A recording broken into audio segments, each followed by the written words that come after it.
너희가 내 이름으로 말미암아 모든 사람에게 미움을 받을 것이나 끝까지 견디는 자는 구원을 얻으리라. 아멘.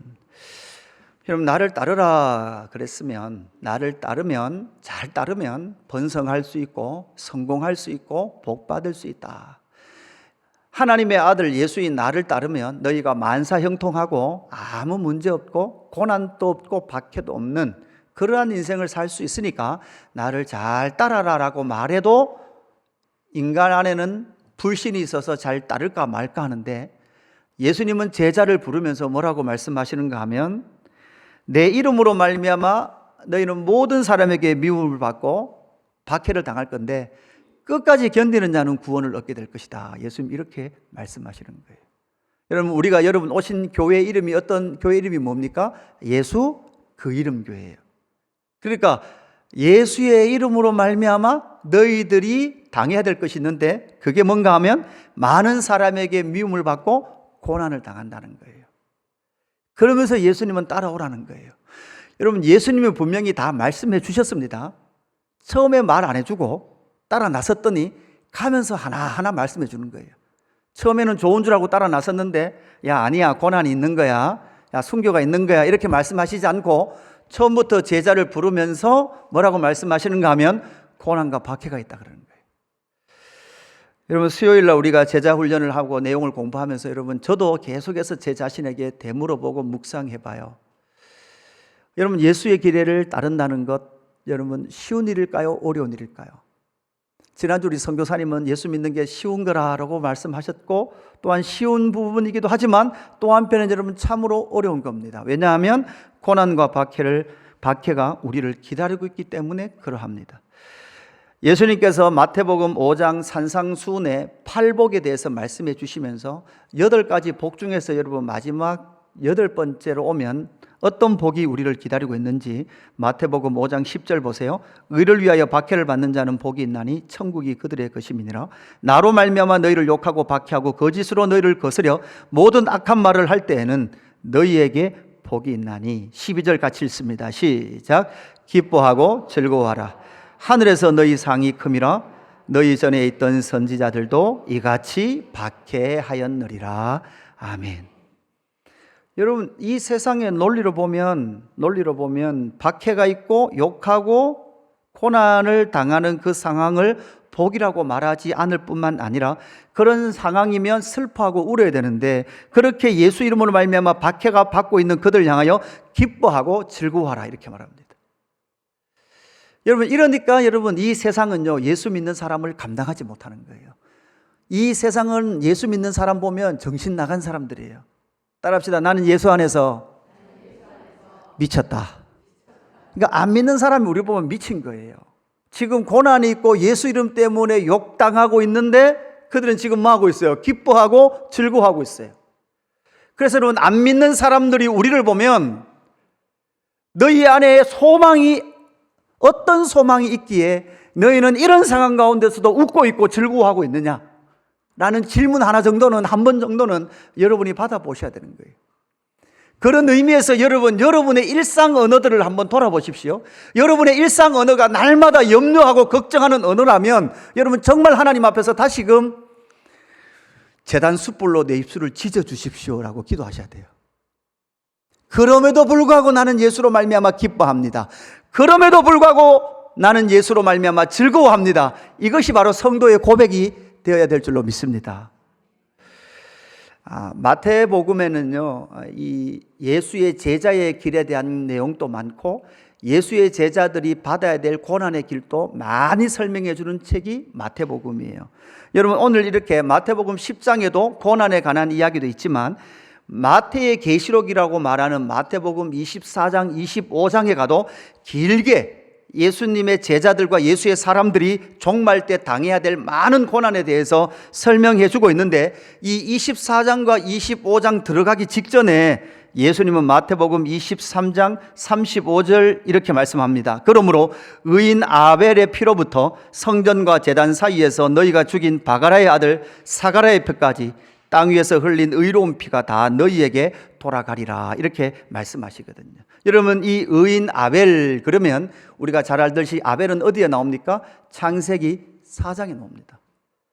그러니까 예수님께서도 창세기 4장에 나오는 가인과 아벨 사건을, 이 아벨을 신화적 인물이라고 말씀하지 않고 실제로 뭐예요? 역사를 살았던 인물이다 분명히 말씀하는 거예요. 그죠? 여러분, 창세기 앞에 나오는 이야기들은 신화 이야기 아닙니다. 그것은 실제로, 여러분, 만약에 창세기 전반부에 나오는 이야기들이 신화라면 예수님은 지금 아벨 이야기 하실 때 뭐 이야기하는 거예요? 그리스 로마 신화처럼 그 아벨을 신화에 등장하는 인물로 생각하면서 말씀하신다는 건 논리상 말이 안 되는 거예요. 여러분, 이 아벨은 바로 역사를 살아갔던 사람인데, 아벨은 뭐 하다가 돌에 맞아 죽습니까? 제사하다가 돌에 맞아 죽습니다. 예배하다가 돌에 맞아 죽는 사람이 아벨이에요. 그리고 자가라 그러잖아요. 자가라. 이러면 사가라, 자가라거든요. 그러니까 여러분, 헬라어도 아벨, 여러분 아벨 할 때 알파벳, 영어 알파벳으로 하면 아벨이 A잖아요. 자가라는 뭡니까? Z잖아요. G잖아요. 그러니까 A부터 G까지. 그러니까 구약에 하나님께서 보냈던 진짜 참 선지자들은 구약 이스라엘 백성들이 다 뭐 했단 말이에요? 죽였단 말이에요. 죽였단 말이에요. 여러분, 설교를 들으면 때로는 설교자로부터 화가 나야 돼요. 왜 화가 나는가 하면, 왜 저렇게 말을 하는가? 왜 저렇게 박해가 있다라고 말을 하는가? 여러분, 때로는요, 여러분이 저에게 돌을 던져야 돼요. 제가 여러분에게 칭찬 듣는 게 아니라 돌 좀 맞아야 제가 정상적인 목사예요. 마음 상해서 왔으면 네 죄를 봐라, 네가 회개해라 이렇게 말하면 다 떠나겠죠. 교회에 안 남아있을 거예요. 그거 네 죄잖아. 네가 회개해야 되잖아. 아니, 목사가 어떻게 저렇게 말할 수 있어? 성도들이 싸우면요, 나중에는 모든 화살이 누구에게 올까요? 목사에게 옵니다. 각각 나가가지고 각각 서로 싸우는 게, 목사가 중재를 하면요, 서로 나가서, 밖에 나가서 싸우던 두 사람이 공통적이 생겼어요. 누가? 목사. 같이 밖에 나가서 목사를 공격하더라고요. 우리 교회 이야기가 아니고. 그러면서 주님께서 이 제자의 길은 고난과 박해의 연속인데 끝까지 견디는 자는 구원을 얻는다 이렇게 말씀하세요. 여러분, 끝까지 견디는 자는 구원을 얻는다라는 요걸 가지고 길게 써놓은 책이 하나 있어요. 성경책이. 그게 뭘까요? 요한계시록이에요. 요한계시록은 22장을 다 한마디로 요약하면 끝까지 견디는 자는 구원을 얻는다. 그냥 여러분 좌우 따지지 마시고 견뎌야 돼요. 견뎌야 되는데, 그러면 어떻게 견뎌야 될 것인가? 이런 이 문제가 생겨요. 무작정 견디는 게 아니라 견뎌야 되는데 어떻게 견뎌야 되는지를 세 가지 정도 살펴보겠습니다. 첫 번째는요, 뱀같이 지혜롭고 비둘기같이 순결하라 이렇게 말씀을 합니다. 16절 말씀 우리 같이 읽어볼까요? 16절 같이 읽습니다. 시작. 보라, 내가 너희를 보냄이 양이 이리 가운데로 보냄과 같도다. 그러므로 너희는 뱀같이 지혜롭고 비둘기같이 순결하라. 아멘. 여러분, 성경에서 뱀은 좋은 이미지입니까? 나쁜 이미지입니까? 별로 나쁜 이미지죠, 그죠? 여러분, 그리고 인간 안에 유럽에서 어떤 학자가 연구했다 그랬잖아요. 심리학자가 인간이 뱀을 두려워하는 것이 후천적으로 습득돼서 뱀을 무서워하는 건가, 아니면 이미 내재되어 있는 뱀을 두려워하는 건가라고 조사를 해보니까요, 인간 안에 뱀을 두려워하는 것은 내재되어 있는 두려움이래요. 내가 경험을 통해서 뱀이 무섭다라는 것을 경험하고 뱀을 무서워한 사람은 한 사람도 없대요. 이미 인간 안에는 뱀을 무서워하는 그 요소가 들어있는 것이죠. 그런데 예수님은 꼭 여기서 왜 뱀이라는 그 상징을 사용하고 있을까요? 우리는 이 질문을 던져봐야 되는 거죠. 사실 여러분, 뱀은 속이는 세력이에요. 속이는데 지혜로운 거예요. 근데 여러분, 지혜로운 자는 어떤 사람이 진짜 지혜로울까요? 사실 여러분, 뱀처럼 이렇게 말씀하셨지만 조금 더 이렇게 바꿔보면 뱀보다 더 지혜로워야 돼요. 다른 말로 하면 속이는 자들보다 여러분 뭐 해야 된단 말이에요? 더 지혜로워야 돼요. 그래야 안 속습니다. 여러분, 보이스피싱이 딱 오면 전화를 받아서 여러분 어떻게 해야 돼요? 그 사람하고 계속 통화를 하면서 지금 내가 곧 1억 정도를 송금해 줄 테니까 계속 기다리고 있어라 라고 계속 통화를 하시면서 차에 시동을 걸고 어디로 빨리 가셔야 돼요? 경찰서로 빨리 가셔야 돼요. 가셔서 경찰에게, 그죠? 이 사람을 인수인계 해줘야 돼요. 그만큼 우리는 속이는 자들 위에 있어야 돼요. 속이는 자들 위에서 나를 어떻게 속이고 나를 어떻게 유혹하는지를 알 수 있는 그런 사람으로서 우리는 뱀의 상징을 한번 생각해 볼 수 있는 거죠. 여러분 또한 그뿐만 아니라 비둘기처럼 순결하래요. 중요한 것이 있죠. 단지 비둘기처럼 순결만 해서는 안 돼요. 뱀처럼 지혜로워야 돼요. 뱀처럼 지혜로운 것만 사기 안 당하려고 눈만 반짝반짝반짝 이렇게 해서도 안 돼요. 때로는 비둘기처럼 아무 생각 없이 구구구. 제가 비둘기 사건이 하나 있었는데요. 제가 예전에 그 택시 아르바이트 할 때인데요. 이렇게 그 시내에 가면 그 공무원 비둘기들이 있습니다. 아침 9시에 출근하고 6시에 퇴근하는 비둘기들인데요. 그 시내의 공원에 이렇게 막 먹을 것을 사람들이 오면 주니까 거기 많이 모여요. 그래서 경대병원 앞에 이렇게 택시를 손님을 타고 빡 실주를 하고 있는데 도로에 비둘기 2마리가 서로 이렇게 바라보면서 구구구 해서 땅에서 물 찍어 먹더라고요. 그래서 제가 이렇게 가니까 당연히 제가 가면 날아갈 거라고 생각했죠. 그러니까 비둘기 2마리가 이렇게 보다가 저희의 눈을 마주치고 진짜 한 마리는 날아갔어요. 그동안 한 마리 날아가겠지 생각하고 저는 그냥 브레이크를 안 밟고 그대로 달렸는데 이 한 마리가 어떻게 됐을까요? 땀 먼 산을 보다가 그대로 차 밑으로 들어간 거죠. 저도 깜짝 놀라서 룸밀러로 뒤를 보니까 뒤에 뭐가 날리고 있을까요? 온갖 털들이 막 하늘을 나르면서 그분은 가신 거죠. 제가 생명 하나를 죽였습니다. 선한 데는 지혜롭고 악한 데는 미련하라. 로마서 16장 19절에 바울은 이것을 말씀해 주는 거죠. 너희는 순종함으로 모든 사람에게 들릴지니라. 그러므로 내가 너희로 말미암아 기뻐하노니 너희가 선한 데 지혜롭고 악한 데 미련하기를 원하노라. 이렇게 말하죠.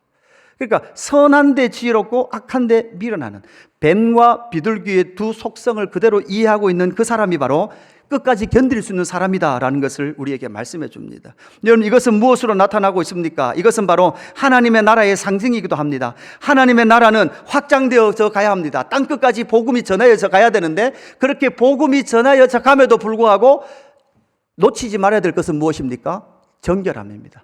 하나님의 나라는 확장성과 정결함을 그대로 소유하고 살아가야 합니다. 여러분도 마찬가지입니다. 여러분이 이 세상에서 여러분 많은 영향력을 미쳐야 합니다. 좋습니다. 이 땅의 높은 자리에도 올라가셔야 합니다. 그런데 높은 고위직에 올라가셔야 되는데 올라가시는 과정도 올라가서도 그 순결함과 정결함은 상실되지 않아야 합니다. 우리는 수단과 방법 가리지 않고 커져야 될 공동체가 아닙니다. 우리는 수단과 방법을 가리면서 커져야 합니다. 확장되어 가야 합니다. 여러분도 수단과 방법을 가리지 않고 돈을 벌면 안 됩니다. 예수 믿는 사람은 수단과 방법을 가려가며 이 땅 가운데 하나님의 나라 백성으로 확장되어져 가야 한다는 것이죠. 제자들이 앞으로 마주할 세상은 어떤 것일까요? 여러분, 이 예수님의 제자들이 나가야 될 곳은 어떤 곳일까요? 다른 말로 하면 교회는 어디에 거하고 있을까요? 베드로전서 5장 13절에 보니까 택하심을 함께 받은 바벨론에 있는 교회가 이렇게 말하죠. 여러분, 교회는 어디 가운데 있습니까? 바벨론 가운데 있습니다. 여러분, 교회는 산 속에 있는 것이 아니라 이 세상 속에 있는 것이죠. 요한계시록 18장 2절도 같이 읽어볼까요? 같이 읽습니다. 시작. 힘찬 음성으로 외쳐 이르되 무너졌도다 무너졌도다 큰 성 바벨론이요 귀신의 처소와 각종 더러운 영이 모이는 곳과 각종 더럽고 가증한 새들이 모이는 곳이 되었도다. 아멘. 여러분, 무너질 곳은 어디예요? 바벨론이에요. 그 바벨론에는 온갖 귀신의 처소와 더러운 영과 각종 새들이 모이는 악한 그곳은 결국은 큰 성 바벨론은 어떻게 된다는 거예요? 무너진다는 거예요. 그러나 교회와 예수의 제자들은 그 바벨론 속에 있는 것이에요. 그래서 예수의 제자들이 마주할 바벨론이라는 그 세상, 여러분, 그 세상은 우리가 잘 알듯이 어떤 세상입니까? 다시 한 번 더 창세기 4장으로 가볼까요? 가인과 아벨. 아벨이 뭐하다 돌에 맞아 죽어요? 제사하는 문제 때문에 돌에 맞아 죽습니다. 그리고 가인의 후손들이 뭐합니까? 문명을 만들어내고 가인의 후손들이 여러분 결국은 힘 있는 세상을 만들어내는 거죠. 그 속에 살아갔던 사람들이 누구예요? 하나님께서 아벨 대신에 다른 씨 셋을 줬습니다. 이 셋은 뭐하는 사람입니까? 예배 공동체입니다. 하나님은 왕이십니다를 인정해야 될 그 사람들이 창세기 6장에 오면 하나님의 아들들이 사람의 딸들의 아름다움을 보고 썩히기 시작할 때 하나님은 뭐 하셨습니까? 한탄하셨죠. 여러분, 바벨론이 악한 걸 하나님이 한탄하시지 않았어요. 바벨론은 원래 악해요.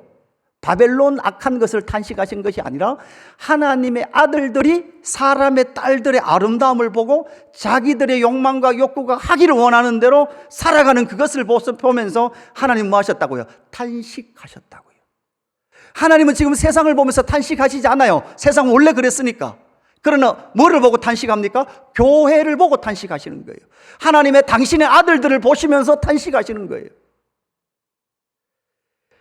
하나님은 그것을 보시며 물로 심판했음에도 불구하고 물로 심판한 세상 이후에도 또다시 누가 나타납니까? 니므롯이라는 사람이 바벨탑을 쌓고 바벨론이라는 나라를 만들어 버리는 것이죠. 하나님은 답을 내셨습니다. 창세기 11장에서 답을 내셨죠. 하나님을 왕으로 인정하지 않는 이 사람들은 끊임없이 자기 세상, 바벨론이라는 세상을 만들어 갈 것이지만 하나님은 그 속에서 우상 만들어 팔던 누구? 아브라함 하나 불러내셔서 하나님 뭐 하시는 거예요? 당신의 나라, 하나님의 나라를 이 역사 가운데 세워 가시는 거예요. 이 세상의 돈이나 이 세상의 우상이 왕이 아니라 하나님이 왕이시다라는 것을 인정하는 그 하나님의 나라, 하나님은 창조주 하나님이십니다, 나의 왕이십니다 라는 것을 인정하는 그 사람들을 이 땅 가운데 빚어내기를 원하시는 것이죠. 여러분, 그래서 이 지혜와 순결은 어떻게 담보될까요? 여러분 20절 말씀 같이 읽어볼까요? 20절 같이 읽습니다. 20절 시작. 말하는 이는 너희가 아니라 너희 속에서 말씀하시는 이 곧 너희 아버지의 성령이시니라. 아멘. 그래서 여러분 견뎌야 되는데, 지혜롭고 순결하게 견뎌야 되는데, 그러기 위해서는 여러분 뭐 해야 된다고요? 성령의 충만을 받아야 될 줄로 믿습니다. 두 번째는 견디되 어떻게 견뎌야 되는가? 그들을 두려워하지 마라 이렇게 말씀합니다. 26절 말씀에 보면 이렇게 말씀하시죠. 그런즉 그들을 두려워하지 말라.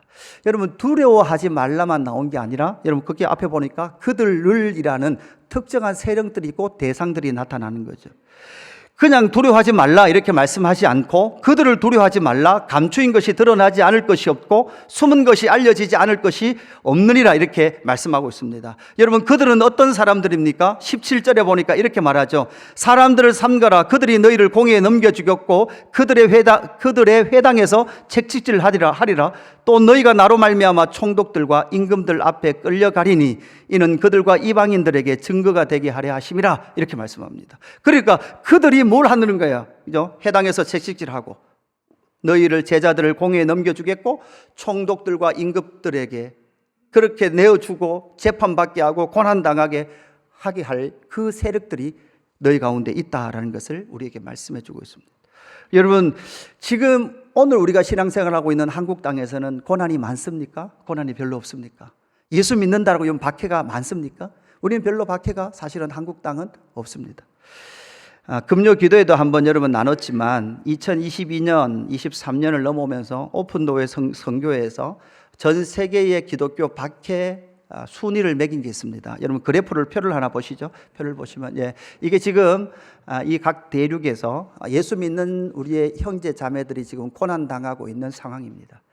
그러니까 저 극지방을 빼놓고 거의 중심 부위에서 일어나는 박해가 상당하게 일어나고 있죠. 그러니까 가장 붉은색이 예수 믿는 사람들이 가장 강력하게 박해를 받고 있는 지역이에요. 여러분 이쪽에 우리 쪽에 극동 지역에 보면 그죠, 거의 붉은색이지만 가장 더 붉은색이 그죠, 북한이에요. 여러분 오픈도어 선교회에서 2022년에 가장 박해가 많은 나라 계속 2등 하다가 북한이 1등으로 바뀌었어요. 그러니까 우리의 한민족인 이 북한이 예수 믿는다는 이유로 가장 강력한 고난을 당하고 있는 국가가 된 거예요. 그러니까 우리는 괜찮다고 생각하지만 지금 또 이 열방 속에는요, 예수 믿는다는 이유로 저렇게 고난 당하는 사람이 있죠. 고난 당한 사람들의 상황을 한번 보면 이렇게 돼 있어요. 2021년에는요 예수 믿는다는 이유로 죽은 사람이, 순교당한 사람이 4,761명이에요. 2021년에는 5,898명이에요. 교회가 5,000교회 이상, 체포된 그리스도인들이 6,000명 이상, 납치된 그리스도인들이 4,000명 가까이. 그죠? 수많은 그런 공격과 아픔 속에 노출되어 있는 것이 열방의 우리의 믿음의 동지인 그리스도인이라는 사실이죠. 오픈도의 선교회에서 이렇게 의견을 냅니다. 기독교가 전 세계 가운데 지금 박해를 받고 있는 세 가지 이유가 있는데요. 첫 번째는 극단주의 이슬람의 팽창이다, 이렇게 말을 합니다. 그러니까 이슬람을 믿는 사람들 중에서 극단적이지 않은 사람이 있습니다. 그러나 여러분, 이슬람 교리 자체가 결국은 어디까지 가는 거예요? 극단적 결론까지 가는 거죠. 그래서 이슬람 교리를 신봉하는 사람들은 극단적 갈등을 일으켜내기 때문에 이슬람의 팽창은 곧 기독교와 충돌할 수밖에 없습니다. 그래서 이슬람 가운데 기독교가 박해를 받고 있는 것이고, 두 번째는 토속 신앙과 민족주의가 결합된 종교 민족주의가 지금 계속해서 나오고 있죠. 여러분, 지금은요, 세계화가 끝난 시대입니다. 그죠? 세계는 넓고 할 일이 많다라는 시대는 끝나고 각각의 민족, 나라 단위로 지금 똘똘 뭉치고 있는데, 거기에 뭐가까지 더해져요? 종교까지 더해주면요, 내 민족과 종교성이 합쳐지면서 이 종교의 이름으로 많은 거예요. 타민족을 학살하는 시대가 이제 오고 있다는 거예요. 여러분, 우리는 대한민국을 하나님의 나라로 바꾼다는 이 말을 주의해야 돼요. 여러분, 사실은 대한민국이란 그 국가는 하나님의 나라로 안 바뀝니다. 그건 단지 세속적 국가일 뿐이에요. 우리가 복음을 전해야 되고 이 땅이 하나님 앞에 온전히 그저 교회가 서 있기를 기도해야 되죠. 그러나 그것을 단지 민족주의적 종교의 색깔을 입혀서 우리가 신앙생활을 하면 안 된다는 거예요. 그렇게 되면 어떻게 된다고요? 기독교가 곧 복음을 전하기 위해서 타민족을 살해하는 일들로 변질되게 된다는 거죠. 세 번째는 전 세계에 만연한 기독교에 대한 혐오입니다. 여러분, 대한민국만 그런 것이 아니라 지금 전 세계는 기독교를 박해하고 있습니다. 이것은 예수님께서 2000년 전에 제자들에게 가르쳤던 것과 똑같습니다. 여러분, 묻습니다. 여러분, 예수를 믿는 것이 비난과 고난과 조롱이 있을지라도 너는 예수를 따를 준비가 되어 있느냐? 이것이 지금 예수님께서 저와 여러분에게 묻고 있는 상황이죠. 여러분, 교회는 무엇이 문제였습니까? 결국은 교회의 순결은 상실했습니다. 교회의 순결은 여러분 주의해야 됩니다. 세상을 안 나간다고 이 순결을 훼손되는 게 아닙니다. 제가 아는 어떤 교회는요, 그러더라고요. 이제 완전히 폐쇄가 돼서 아무도 그 교회를 못 들어오게 하더라고요. 아무나 교회를 오고 싶어도 그 교회는 올 수 없는 교회예요. 그리고 이 사람이 밖에 나가서 직장 생활하고 이 교회에 들어올 때는요, 항상 그 사람에게 귀신이 묻었다고 이렇게 기도를 해주더라고요. 물건을 하나 사오는데도요, 이 물건에도 귀신 붙었다고 기도하더라고요. 여러분, 그게 정결이 아니라고요. 바울이 2차 선교, 3차 선교 여행 때 가장 오래 사역했던 교회가 에베소 교회죠. 아시아에 있는 에베소에서 바울이 3년간 목회했습니다. 그 3년간 목회했던 에베소 교회를 나중에 이제 떠나고 나중에 이제 밀레도에서 그 장로들을 불러서 다시 만날 때 그 장로들에게 권면하는 메시지가 나오는데, 그 중에서 결론 부위에 가면 앞으로 에베소 교회인 너희가 만날 미래가 어떻다라고 설명해 주는 구절이 나와요. 거기 보면 사도행전 20장 29절 이후의 말씀인데, 내가 떠난 후에 사나운 이리가 여러분에게 들어와서, 내가 떠난 후에 사나운 이리가 여러분에게 들어와서 그 양떼를 아끼지 아니하며 또한 여러분 중에서도 제자들을 끌어 자기를 따르게 하려고 어그러진 말을 하는 사람들이 일어날 줄을 내가 아노라, 이렇게 말합니다. 그러니까 바울이 3년 동안 목회했던 그 에베소 교회 가운데, 너희 가운데 내가 떠나고 나면 사나운 이리 때가 올 거야. 이리 때가 오는데 그 사나운 이리 때는 양떼를 아끼지 않아. 양떼를 아끼지 않아. 그리고 너희들을 예수를 따르는 게 아니라 이 어그러진 말을 하는 이리 때를 따르도록 하기 위해서 너희를 속이는 말을 하게 될 거야. 이게 지금 바울이 에베소 교회의 미래다, 이렇게 말을 하고 있죠. 여러분, 미국의 목장은 상당히 넓잖아요. 여러분, 미국은 목장이 엄청나게 넓더라고요. 근데 그렇게 방목을 하다시피 큰 산, 야산에서 이렇게 소를 키우다 보면, 양을 키우다 보면 무슨 문제가 생깁니까? 진짜 늑대떼가 오더라고요.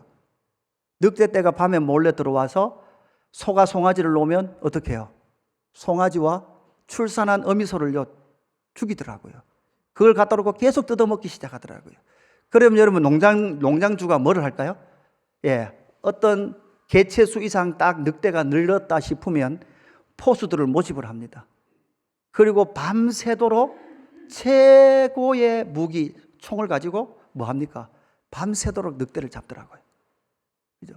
그렇게 해야만 뭐가 보호돼요? 소와 양이 보호되죠. 바울은 지금 에베소 교회를 향해서 그렇게 말하는 거예요. 사나운 이리 때가 올 거다.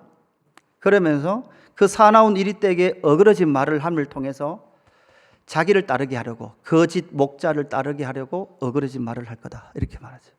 이렇게 말했던 바울이 자신의 마지막 서신서인 디모데후서에서 이렇게 말을 합니다. 디모데후서 1장 8절. 그러므로 너는 내가 우리 주를 증언함과 또는 우리를 위하여 갇힌 자 된 나를 부끄러워하지 말고 오직 하나님의 능력을 따라 복음과 함께 고난을 받으라. 이렇게 말하죠. 그러니까 이렇게 말할 때, 바울이 디모데에게 이렇게 말할 때, 바울이 지금 복음 때문에 갇혀 있는 상태, 여기서 갇혀서 순교를 당하거든요. 이 감옥에서 죽게 되거든요. 자, 이렇게 말할 때, 이런 상황 가운데 바울이 복음을 위하여 갇힌 자 된 나를 부끄러워하지 말라, 이렇게 말할 때, 사실 여러분 그 주위에 있는 많은 교회들이 지금 바울을 뭐 하고 있다는 말이에요? 부끄러워하고 있단 말이에요. 왜 그 많은 교회들이 바울을 부끄러워하고 있을까요? 이런 거예요. 꼭 저렇게 유별스럽게 예수 믿을 필요 있는가? 꼭 저렇게 믿어야 예수 믿는 것일까? 여러분 그렇지 않습니까? 모든 사람이 다 선교 가야 됩니까? 그런 건 아니잖아요. 모든 사람이 이렇게 꼭 유별나게 예수를 믿어야 되는가? 여러분 이 말은 이미 디모데가, 이 바울이 세웠던 많은 선교했던 그 지역의 교회들이 뭐라고 말하기 시작하는가 하면, 예수 잘 믿으면 고난이 없습니다. 예수 잘 믿으면 복 받습니다. 예수 잘 믿으면 자식들이 잘 되고 번성하고 물질의 복을 받을 겁니다. 내 영혼이 잘됨 같이 범사가 잘 되고 만사 형통하리라 라는 이런 이야기들이 지금 많은 거예요. 교회에 떠돌아다니고 있는 거예요. 그리고 그렇게 말해주는 사람들이 좋아요. 그렇게 말해주는 사람들에게 많은 에베소 교회 성도들이 흔들리기 시작하는 거예요. 예수 이름으로 헌금하십시오. 30배, 60배, 100배 복을 줄 겁니다. 집문서를 가지고 오십시오. 내가 사람을 고쳐줬으니까 집문서 가지고 오십시오.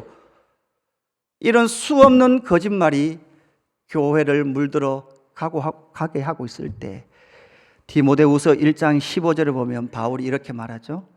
아시아에 있는 모든 사람이 나를 버린 일을 네가 아나니. 여러분 아시아에 있는 교회가, 대표적인 교회가 뭐예요? 소아시아에 있는 에베소 교회잖아요. 에베소 교회가 바울을 버렸다는 말은 그들이 모여서 예배를 안 드렸다는 말도 아니고 헌금 생활을 안 했단 말도 아니에요. 그들이 아시아에 있는 그 교회들이 바울을 버렸다는 말은 제가 방금 앞에서 말했던 것 같이 고난을 받으면서 예수 믿을 필요 없다라고 아시아에 있는 교회들은 주장하기 시작했다라는 것이죠. 여러분 사람을 따르지 마십시오. 예수를 따르십시오. 그리고 예수와 함께 고난을 받으십시오. 예수 믿어도 왜 고난 안 당하는지 아십니까? 두 가지가 있다 그랬어요. 그죠? 하나는 전도 안 하니까 고난 안 당하는 거예요. 여러분 내일 직장 가셔서 전도해 보십시오. 그러면 오랜만에 저주스러운 눈빛과 비난의 말을 한번 들어볼 수 있을 겁니다. 또 하나 여러분 고난은 어디서 당한 줄 아십니까? 앞에서 말씀드렸듯이 여러분의 자존심이 상하고 이해할 수 없는 그 현실 속에서도 복음으로 살기를 몸부림칠 때 여러분 고난당하게 되어 있습니다. 내가 하고 싶은 대로, 내가 마음대로 생각하는 대로가 아니라 앞에서도 말씀드렸듯이 때로는 목사가 여러분의 생각과 다른 이야기를 하거나 여러분의 자존심을 밟는 말을 던질지라도 그 속에서 그럼에도 불구하고 진리의 말씀과 주 예수 그리스도의 왕되심이 내 안에 역사하게 할 때 여러분 우리는 그 고난 속에서 고난을 경험하며 이겨나가는 법을 배우게 되는 것이죠. 그래서 여러분 오늘 28절 말씀에 보면 주님이 이렇게 말씀하죠. 몸은 죽여도 영혼은 능히 죽이지 못하는 자들을 두려워하지 말고 오직 몸과 영혼을 능히 지옥에 멸하실 수 있는 이를 두려워하라. 이렇게 말합니다. 여러분 예수님은 저와 여러분의 영혼과 몸을 지옥에도 넣을 수 있고 구원에 이르기도 할 수 있는 유일한 심판주이신 줄로 믿습니다. 사람을 두려워하지 마십시오. 예수 그리스도를 두려워하는 저와 여러분 되기를 원합니다. 마지막, 그래서 결국은 예수를 구주로 시인하며 끝까지 견뎌야 합니다. 우리 32절 33절 말씀 우리 두 절 같이 한번 읽어볼까요? 32절 33절 시작.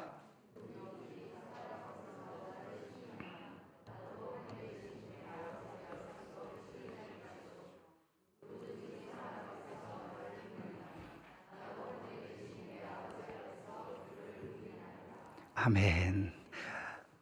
잘 될 땐 시인하기 쉽죠. 만사형통할 때는 다 시인할 수 있습니다. 그런데 언제가 위기입니까? 문제가 생겼을 때가 위기입니다. 내 뜻대로 안 될 때가 위기입니다. 내 생각대로 안 될 때가 위기입니다.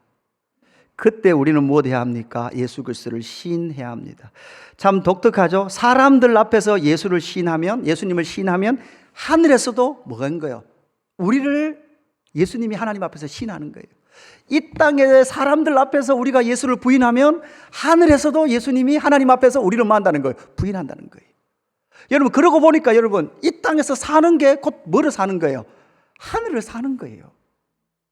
예수님이 왜 오셨습니까? 하늘과 땅을 말로 오셨어요. 통일시키기 위해서 오셨어요. 여러분, 예수님께서 이 땅에 하나님의 나라를 가지고 왔어요. 천국을 가지고 왔다고요. 그래서 우리는 단지 천국 죽고 가는 게 아니라 오늘부터, 지금부터 하나님의 나라를 살고 죽어서도 뭐를 살고요? 하나님의 나라를 사는 거예요. 오늘 하나님의 나라를 안 살고 죽어서 하나님 나라 산다는 건 없습니다. 오늘 하나님의 나라를 안 산 사람들은 영원한 하나님 나라를 못 가는 거예요. 오늘 하나님의 나라를 산 사람만이 영원한 하나님의 나라를 가는 거예요. 그래서 사람들 앞에서 오늘 내가 이 땅에서 예수를 시인하면 하늘에서도 하나님 앞에서 예수님이 나를 시인해 주실 것이다 라고 말씀하고 있는 거죠. 여러분, 그래서 여기서 나온 말씀이 로마서 10장 9절 10절 말씀이잖아요. 네가 만일 내 입으로 예수를 주로 시인하며 또 하나님께서 그를 죽은 자 가운데서 살리신 것을 내 마음에 믿으면 구원을 받으리라. 사람이 마음으로 믿어 의에 이르고 입으로 시인하여 구원에 이르느니라. 여러분, 바울이 이 로마서를 쓸 때 로마서라는 편지를 읽던 로마의 성도들은 사람들 앞에서 예수가 구주다라고 시인한 순간 여러분 어떻게 된다고요? 죽는다고요. 여러분, 칼이 그들의 목 가운데 딱 겨뤄졌어요. 묻는 거예요. 너는 예수가 하나님의 아들인 것을 믿느냐? 예, 저는 예수가 하나님의 아들인 것을 믿습니다. 예수가 나의 왕인 것을 믿습니다 라고 말하는 순간 로마의 성도들의 목은 어떻게 되는 거예요? 딸랑 달아나는 거예요. 바울이 사울일 때 사울의 생각은 뭐였어요? 예수가 하나님의 아들이라고 주장하고 믿고 있는 사람들은 다 뭐해야 된다? 죽어야 된다. 이게 사울 때의 생각이었어요. 그래서 다메섹에 뭐하러 갔어요? 예수가 하나님의 아들이라고 주장하는 사람들 다 잡아 죽이려고 사울이 가고 있었어요. 그런데 다메섹 가는 길 위에서 누구를 만납니까? 예수 그리스도를 만나죠. 그리고 그가 앞을 못 보다가 깨어난 이후 사울의 입에서 가장 먼저 나왔던 말이 뭐예요? 예수는 하나님의 아들이다. 자, 그러면 앞으로 바울의 운명은 어떻게 될까요? 죽는다.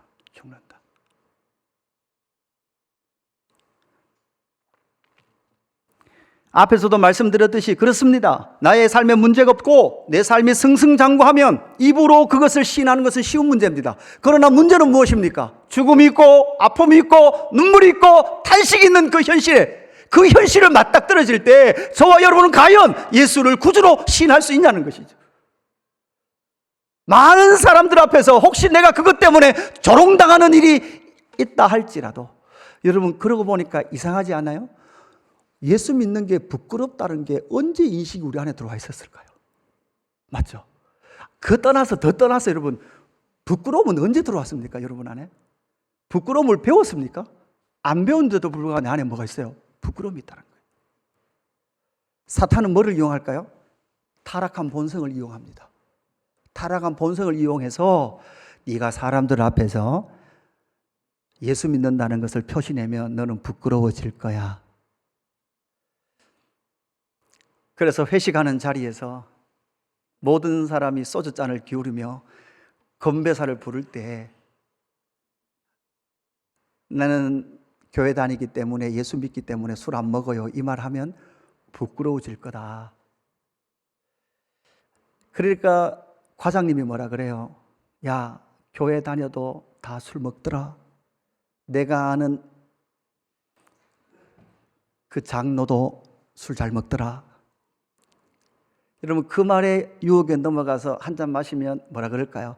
야, 그래, 너도 역시 괜찮은 놈이네 라고 말은 하겠지만 돌아서서 뭐라 그럴까요? 저놈도 가짜다. 그 사람들은 그렇게 생각한다고요. 사실 그 사람들은 뭐를 바랄까요?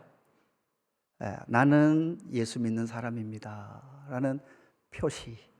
모든 사람들이 큰 길로 갈 때, 모든 사람이 큰 길로 갈 때 진리의 길에 서 있는 사람이 있기를 어쩌면 그들도 기다릴 수 있다라는 사실이죠. 디도서 1장 16절, 그들이 하나님을 시인하나 행위로는 부인하니. 여러분, 그들이 하나님을 시인하나 뭐로는 부정한다고요? 행위로는 부정하니. 여러분 잘 보셔야 돼요. 여러분이 시인하는, 오늘 예배 시간에는 시인하지만, 찬양 시간에는 시인하지만, 여러분의 삶의 현장에서는 시인하지 않는다면 여러분의 그 입술의 고백과 삶은 다르다라는 결론밖에 없다는 사실이죠. 여러분, 그런 의미에서 결국 여러분 시인하며 행위로서 부인하지 않기 위해서 여러분이, 저와 여러분 해야 될 것이 있습니다. 따라합시다. 예수님의 종으로 살아야 합니다. 여러분, 바울은 나는 예수의 종이다 그랬는데 우리는 종으로 번역했지만 원어는 뭐라고요? 노예다 이렇게 말해요. 그뿐만 아니라 예수의 종이라는 말은 뭘까요? 내 이웃의 종으로 살아가는 거예요. 옆 사람에게 이렇게 이야기합시다. 나는 예수님으로 말미암아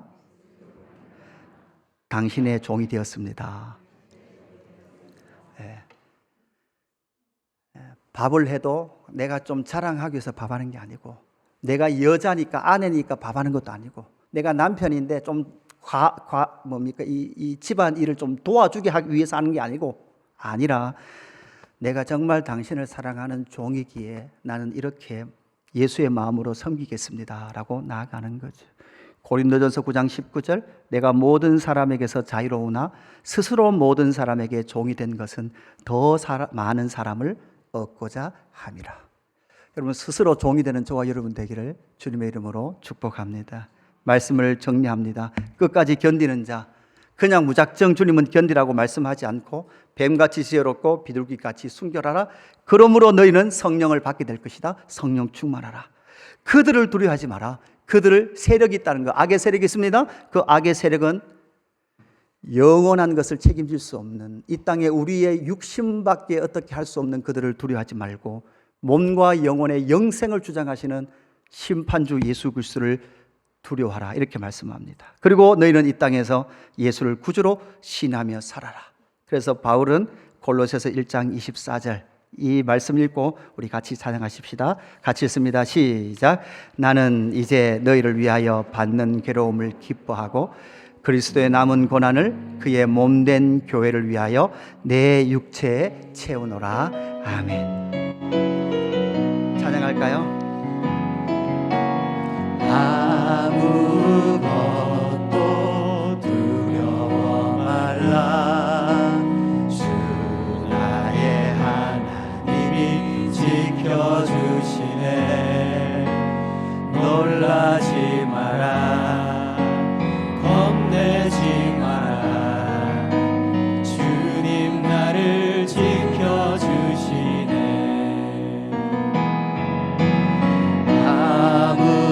아무것도 두려워 말라. 주 나의 하나님이 지켜주시네.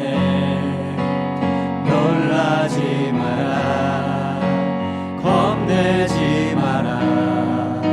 주님 나를 지켜주시네. 내 마음이 힘에 겨워, 내 마음이 힘에 겨워 지칠지라도 주님 나를 지켜주시네. 세상의 험한 구마 몰아칠 때도 주님 나를 지켜주시네. 주님은 나의 산성이십니다. 주님은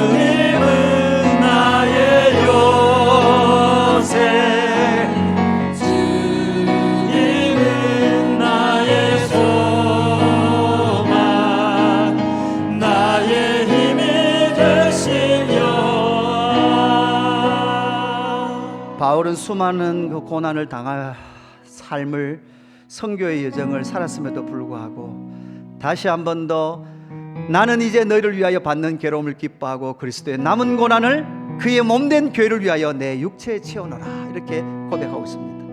여러분, 저는 이런 말씀을 전할 때마다 생각나는 사람이 있어요. 그 미얀마에서 고난당해서, 박해당해서, 고문당해서 머리털이 다 빠지고 이가 다 빠진 전도사님이셨어요.